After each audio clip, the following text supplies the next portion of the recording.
CM ఉద్యోగుల స్నేహపూర్వక ప్రభుత్వంగా సీఎం జగన్ సర్కార్ వారిపై ఒత్తిడి తగ్గించిన వైఎస్ఆర్సీపీ ప్రభుత్వం హామీ మేరకు తొలి కేబినెట్లోని 27% మధ్యంతర వృత్తి ఇందుకోసం 17,918 కోట్లు చెల్లింపు వేతన సవరణతో 11,707 కోట్లు అదనపు వ్యయం అడగకుండానే 12వ పీఆర్సీ బాబు ఎగ్గొట్టిన డీఏలను చెల్లించిన సీఎం జగన్ బాబు హయాంలో కన్నా వేతనాల పొద్దు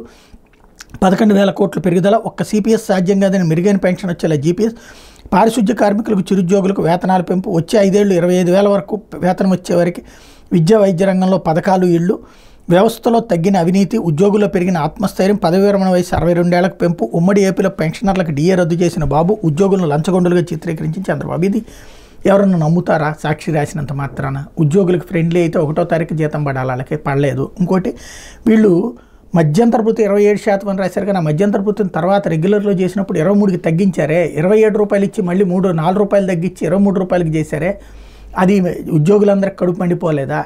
కాబట్టి నిజం మాట్లాడితే ఎవరికన్నా ఓ ఫ్యాక్ట్ ఉంటుంది అనిపిస్తుంది కానీ ఇట్లా అబద్ధాలు రాస్తే ఎవడు పట్టించుకుంటాడు ఇలాంటివే వచ్చేటటువంటి వ్యవహారం లేకపోతే మోసాల బాబు మరో